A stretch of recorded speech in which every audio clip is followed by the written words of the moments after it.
Let's thank Dr. Sahib for a very delightful talk. I have many questions here from the audience, but in interest of time, I have to stop the discussion here. I apologize to all those who took the pains to write the questions, but please do discuss with him during the breaks, during the lunchtime, and make use of that. He's a computer scientist, technologist, and has founded many companies in this valley and advanced the economy of this area, for which we are all very thankful. And he was board and chairman and president of the Embedded Linux Consortium. And as I mentioned, he holds PhD and MPhil degrees in computer science from Yale University and MSc from Polytechnic Institute of New York. And the subject of his talk today is Sach Achaar, or Truthful Living, the ethical message of SGGS, of Sri Guru Granth Sahib. So, before I start, I want to take just 1 minute to compliment the San Jose Gurdwara for holding this conference.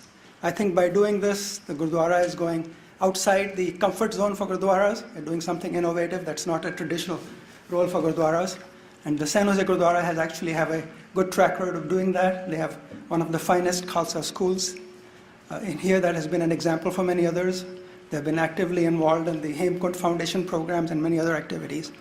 And I want to compliment on that and encourage them to keep going beyond the envelope, keep expanding this envelope, because the Gurdwaras need to respond to the needs of the community here in North America today, and especially for the younger people and the next generation. And I think, I'm hoping that the San Jose Gurdwara will continue to lead the way in showing how you can do that while still continuing with the traditional role of the Gurdwara completely as well. So again, I think we should support them and encourage them, and you're all doing that by seeing so many people came here to attend this conference here today. So thank you all for being here as well. So the topic, as you said, is the Sach Achaar, or Truthful Living, the ethical message of Guru Granth Sahib. Now, according to Guru Granth Sahib, the primary goal of life is spiritual. It is to seek union with the divine. Bhai prapat manuk de huriya, Govind milan ki eho teri bariya. This human body is a gift from God. This is your chance to meet the Lord of the universe. However, an ethical lifestyle is essential for spiritual development. As Guru Nanak Dev Ji says, and has been quoted by other speakers here before, truth is higher than everything, but higher still is truthful living.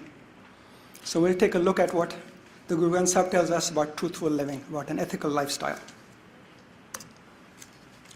Spirituality and the ethical lifestyle are very closely interconnected. Sikhi rejects the traditional Indian concept of sannyas, of turning away. What is it doing here? Go ahead by itself? Okay. It's alive. Sikhi rejects the traditional Indian concept of sannyas, of turning away from the world to focus purely on spiritual achievement while living as an ascetic. A Sikh must live fully engaged in the real world, meeting his obligations to family and society, while at the same time working on spiritual growth through Naam Simran, Path and Kirtan. Spirituality and an ethical lifestyle go hand in hand. One cannot make spiritual progress unless one's actions are virtuous. It is only by living one's life according to the moral laws that one can aspire to attain God's grace and eventual union with Him. On the other hand, the Guru also tells us that the path to an ethical lifestyle is through purifying the self through Naam Simran. Bhariye hath pair tan, bhariye mat papa ke sang, odho pair nave ke rang. When the intellect is stained and polluted, it can only be dispelled through Naam. And nas banjo kilvekho karta ghar aya. Dute dahan baya Govind praktaya. Run away, O sins, the Creator has entered my home of myself. So spiritual growth requires an ethical lifestyle, and the way we become ethical is through spiritual practices, through Path, through Simran, and through all the other parts of the teachings of the Guru Granth Sahib, the Holy Word. Ethical messages that describe virtues and sins are scattered all through the devotional poems of Sri Guru Granth Sahib. They are intertwined with the spiritual messages, not listed in separate sections, such as the karmic lists in the Hindu Smritis, or the 10 Commandments of the Abrahamic religions. So we have to kind of look for them, but then because of this close intertwining between spirituality and ethics, they are not separate. We have to go kind of, I'm trying to structure them and bring them out. So let's look at the guns or avguns and versus virtues and vices. Gurbani urges us to inculcate virtues or guns and overcome our vices or avguns. Avgun chhod guna ko dhavo, kar avgun pachta hi jiyo. So focus on the virtues, get rid of the sins, otherwise you will regret and repent. However, this is quite different from the traditional karam kand promoted by the Brahmins, which consisted of ritualistic actions of pun and pap, good and bad deeds aimed at improving one's next life according to the laws of karma. The Sri Guru Granth Sahib does not prescribe a set of specific do's and don'ts. Rather, it offers us a set of core values and guidelines for leading a truthful life. We have the responsibility to apply these principles to guide our actions as we encounter any situation, not only at the individual level, but also at the level of society and community.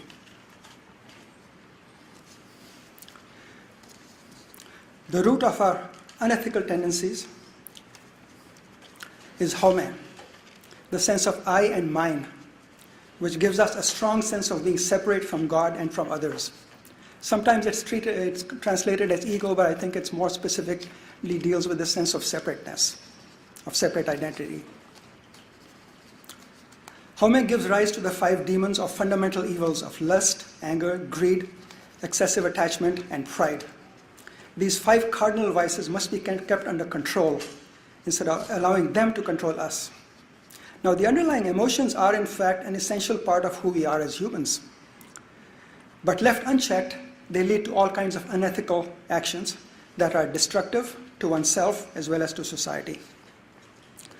The Guru says, "It desi mein panch chor vasai, kaam krodh loh moh ankara. Amrit lootai, manmukh nahi bhujai, koi na sune pukara." So these 5 thieves, they all reside within ourselves, and they're robbing us of the gift of Naam, of the Amrit, of the divine virtue, the divine essence that is within ourselves. So let us look at one of them. Let us look at the first one, lust, or sexual desire, the first of the 5 demons. The sexual urge is essential for the preservation of the human race. It provides a strong bond between husband and wife, which forms the basis for the family unit. So Gurbani rejects celibacy as a part of religion. It extols the life of a Sikh as a family person and the love between a husband and wife. Guruji says, "Dhan pir e na aakhiyan behan ikatthe hoye, ek jod do murti, dhan pir kahiya soye." So this should be like two bodies but one soul. So he's very, very strong support of the concept of love between husband and wife. This also is used as a metaphor for the union between the individual soul and God.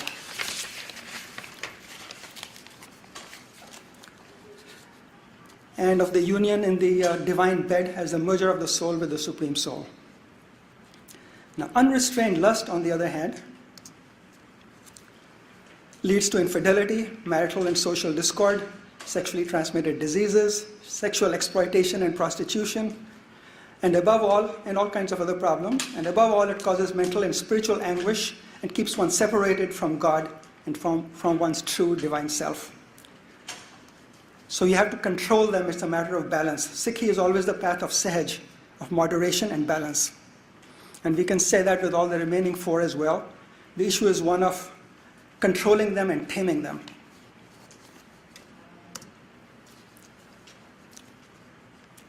Anger or krodh, it hurts oneself more than the person at whom it's directed. It's bad for one's health, physical, mental, and spiritual.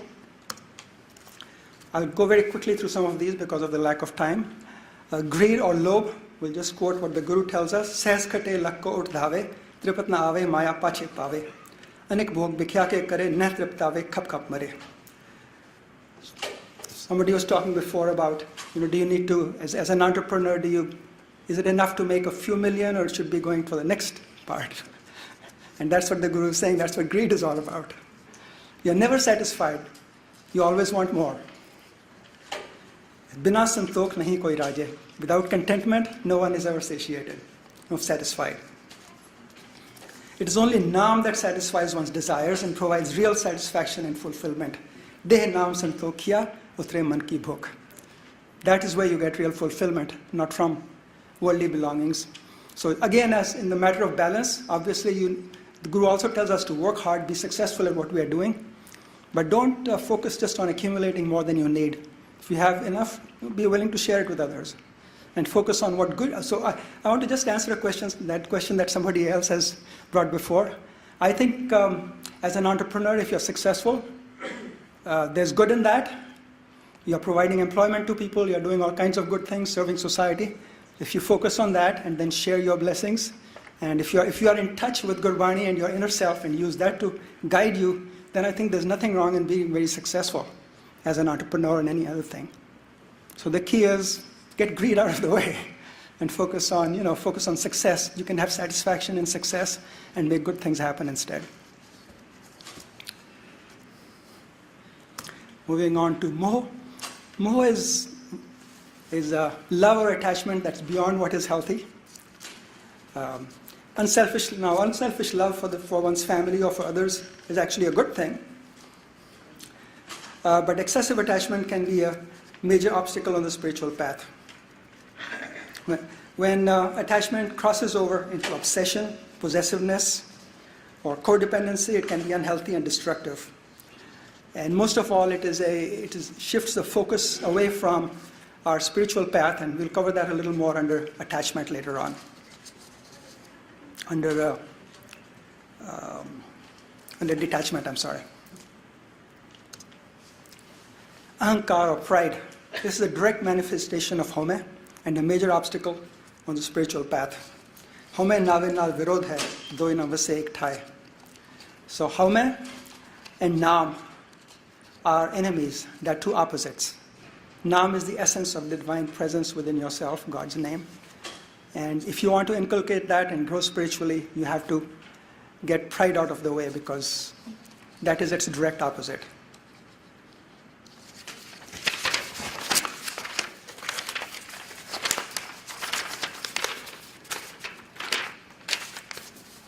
Again, Guruji says, Harjiyo Achar Ahankar na bhavai, Ved Kook Sunave.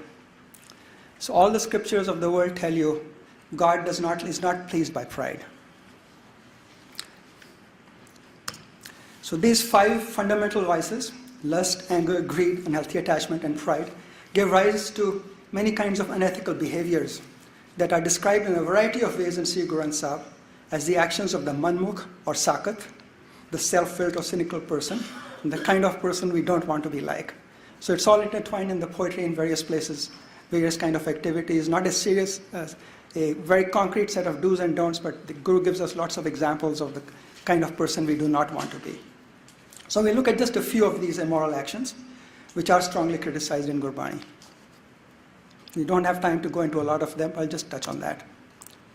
What happened here again? Okay.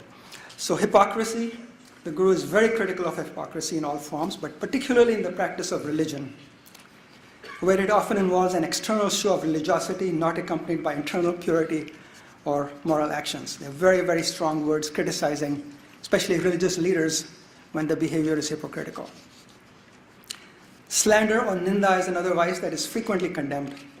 The Guru is not against all criticism. In fact, the Guru has openly criticized many kinds of actions where appropriate. It is in fact the duty of a Sikh to speak up against injustice, cruelty, and so on. However, if the criticism is dishonest, or driven by ill will or malice, or perhaps to make oneself feel superior to another, it is definitely very high on the list of things that the Gurus condemn. Others include cruelty, oppression, and exploitation of the poor and weak. I don't have time to go into that, but that's a very important issue in Gurbani. It's almost enough for a whole talk on its own right. Okay. Jealousy and overindulgence. Now, let's briefly look at virtues or guns. Central to virtual, so these are some of the important virtues or guns that Gurbani directs us to cultivate. Central to virtuous action is identifying with God and seeing His light in all. Gurbani does not identify a standard set of cardinal virtues or guns like the Kam, Krodh, Lobh, Moh, Ahankar, But there are the following four that come together as a group very often in Gurbani: Sat, Santokh, Daya and Dharam. Guru says, Sat, Santokh, Daya, Dharam, Sigar banavo, Safal Swagan Nanaka apne prabhavo. And Sat, Santokh, Daya, Dharam, Such Santante e matlai. So truth, contentment, compassion, dharma and purity. Truth or such. Truth is identified with God. Gur ki pori sach ki sacha sukh hoi. Truth is a ladder to the Guru. Climbing up to truth, peace is obtained. So part of the concept of truth is getting in touch with the divine, being in tune with that truth and letting that be your inspiration. But more specifically, a Gurmukh, one who is devoted to the Guru and follows his teachings, is characterized by honesty and integrity in all aspects of his life. Sach sabna hoye daru, paap kadde dhoye. Contentment or santokh. This is a very important one, and we've referred to it a little bit already. Most of us spend our lives striving for whatever we think will make us happy: wealth or material belongings, success, recognition, love. But as we achieve any of these, we are still unfulfilled and seek more and more. True peace and happiness comes from within, from a sense of gratitude and acceptance of the will of God. The Gurmukh who has achieved a state of Sahaj is in a constant state of tranquility and contentment, beyond desire, happiness or pain. So Tripat na ave, maya pache pave, etc. Compassion or daya, another very important virtue to inculcate. The Gurmukh is full of compassion for all. He sees the divine light in everything, all, in everyone, and knows that we are all connected. We are all one. That is the source, that's a big source of compassion. Unattached to worldly belongings, he is always ready to share his blessings with those in need. Daya jane ji ki, kuch pun daan kare. So he's always willing to be merciful and charitable. Duty or dharam. Sikhi teaches us to be engaged in the real world even as we strive for spiritual growth, to work hard on an honest living and to meet our obligations to family and society. Dharam also implies always striving to do the right thing. Next, we'll look at a few additional kinds of virtuous actions, and I'm not going to spend much time because we are running low on time. I'll just kind of mention them. Altruism or paropkar, always being unselfish, seeing the light in everybody and trying to do things for others. Brahmgyani paropkar or maha. The God-conscious being delights in doing good things for other people. This ethic is at the heart of the Sikh ideal of seva. This is also proclaimed by the congregation at the end of every Sikh service with the chant of Sarbat Ka Bhala. Pray for and work towards the well-being of all. Forgiveness or khima. When we feel that someone has been unfair or mean or hurts us in some way, most of us are filled with anger and resentment and tend to hold grudges or act in revenge. This reaction is more injurious to oneself and is a major obstacle again to spiritual peace and is even bad for physical and mental health. The hallmark of a Gurmukh is the ability to forgive out of compassion and love and to move on, even do something good for the one who has caused us injury. Farida bureda bhala kar, gussa manna handai. Dehi rogla nakai, palle sab kich paye. So Fariji says, answer evil with goodness, and you don't destroy your own self, your mind or your body, because you're going to get sick and hurt yourself if you hold anger against anyone.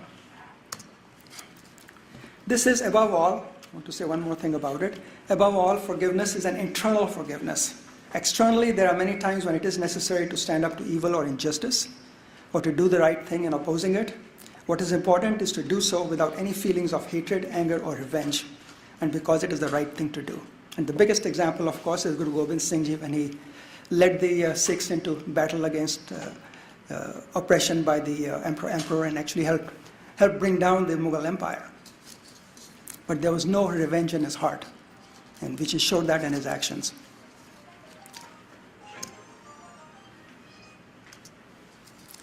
Humility or nimrata.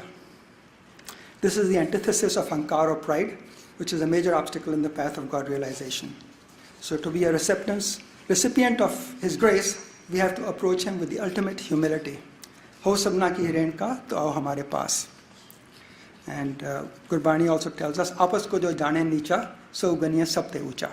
The highest are the ones who consider themselves to be humble and meek. And the Gurus themselves showed an enormous amount of humility in their own writings.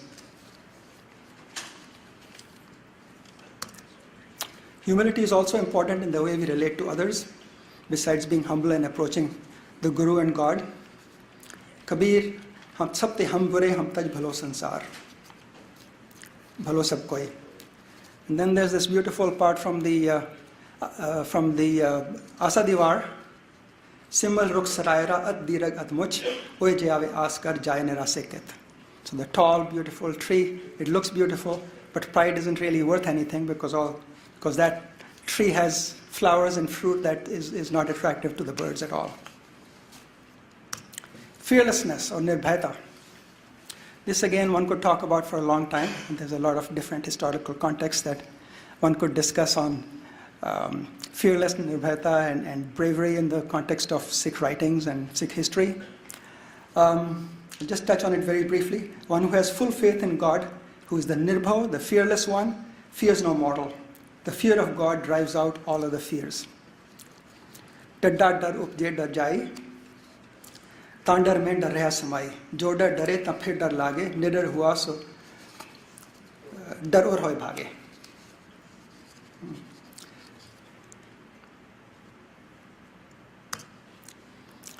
And नाम जपत सर्व सुख पाइए सब भाव बिन से हर हर ध्याइए. All fears go away from remembering God. So that's where the strength and the fearlessness comes on, is being afraid of God and nobody else. Only recognizing God as the only power we need to bow down to. That's where your strength comes from. The Gurmukh is independent, unconcerned about what others may think of him or do to him, as he goes about doing what he believes is right. He does not fear anybody, nor does he threaten anybody. Bhai kahu ko det ne bhai manat an. Kahu nanak sun re mana gyani tahe bakhan. Don't threaten anybody and don't be afraid of anybody. Equality is one of the core aspects of Sikhi. We all know about it, and I don't need to spend too much time talking about it. The Guru says, teaches us to recognize the divine light of God in each individual and treat all equally without discrimination against anyone based on race, caste, religion, gender, or social position. Where the Hindu caste justified the caste system on religious grounds, the Guru Nanak emphasized that there is no such distinction in the eyes of God. Jano jot na pucho jati, age jat na hai. There is no such thing in the afterworld. For God, all are equal. And of course, there's this beautiful poem you all heard, Aval Allah Noor Upaya Kudrat ke sab bande. Ek noor te sab jag ubya, kaun bhale kaun mande. Allah created the light, and by His creative power, He made all mortal beings. So who's good and who's bad? And then goes on for this beautiful part that says, Mati ek anek bhant kar, saji sajan hare, na kach poch mati ke bhande, na kach poch kumare. The clay is the same, but the cosmic potter has fashioned pots of many kinds. There's nothing wrong with any pot of clay. There can be no error by the potter. The one true God abides in all. Detachment. The Gurmukh is fully engaged in the world, loves and cares for his family, meets his obligations to them and to others, but at the same time he maintains a certain level of detachment. He recognizes that all of them are individual souls who have come together for the duration of this one lifetime, and each one will depart in his or her own time. So his only true and lasting relationship is with God and Guru. He's like the lotus which lives in the flower with its roots in the mud at the bottom, but is untouched by it and rises above it to bloom forth. Jaise jal mein kamal niralam, murgai ne sane.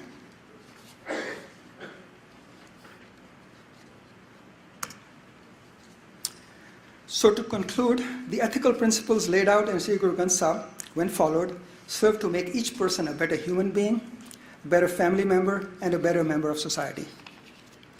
According to Guru Nanak, morality constitutes the primary test of a true religion. In fact, the intrinsic value of a religion is judged not by its metaphysical thoughts or doctrines, but by its ethical principles, by the life that the followers actually lead in the world. Sarab dharam mein shreshth dharam, har ko naam jap nirmal karam. So all religions, the best religion is worship of God and ethical conduct. Vaheguru Ji ka Khalsa, Vaheguru Ji ki Fateh. Let us thank Dr. Inder Mohan Singh for giving us a very, very comprehensive view of the virtues and the things that we should avoid in our life and the message of and how the Gurbani teaches us. In view of time, we will take only a couple of questions. Actually, I have three here. One of them is, how do you succeed in anything without having more for that? Well, I think that gets to the definition of mo. You have to want to do something to be successful, and there's nothing in Gurbani against that.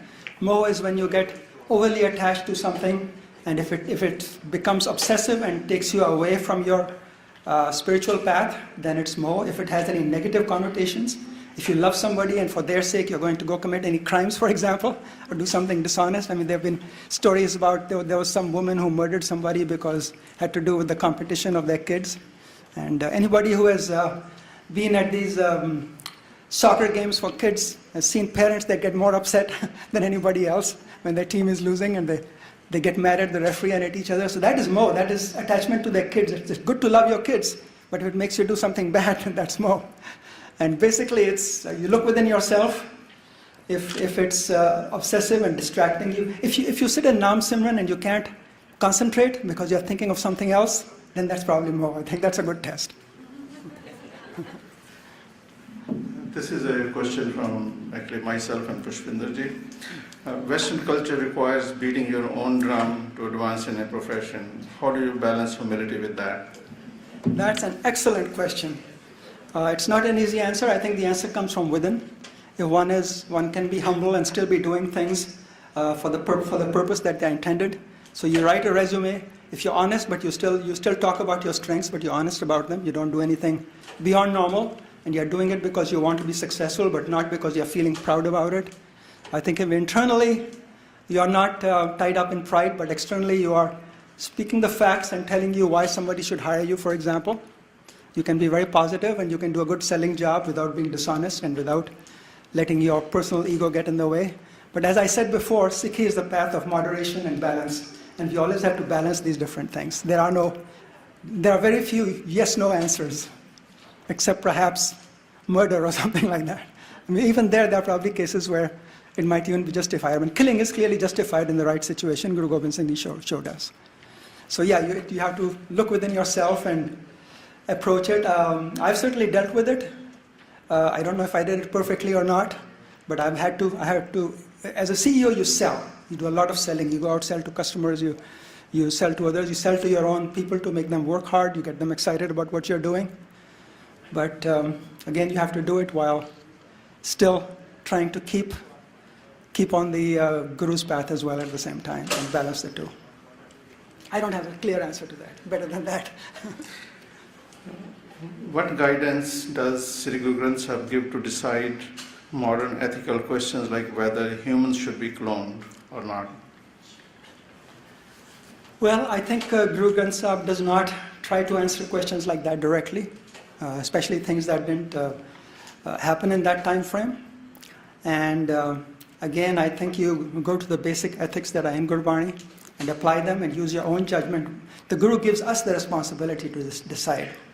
So there's not going to be a pope up there that's going to issue a directive and everybody's going to march in lockstep to it. We have to look at the moral issues, and some of them are slippery. I don't think cloning is bad in itself. I don't believe in the idea that you decide certain things are the works of God and you can't change them, because we're always changing things that God has done, and we're using God-given powers to do that. I mean, every time we use science in anything, we're going beyond what happens in nature. So in itself, that's not necessarily bad, but where are the boundaries? That's what you have to decide, and sometimes you get to ethical and moral issues, and I guess we sit around and have a debate on it. The last one is a comment. I think key to all virtues is to see God in everyone. This alone brings all other virtues in you.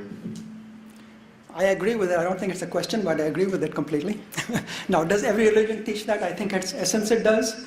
But religions accumulate a lot of stuff over time, and especially in terms of the leaders of the religions, the organized churches and imams and pandits and others, and our own leaders as well, our jathedars and so on. And sometimes they are driven more by the needs of the organization and the need to have followers follow them blindly.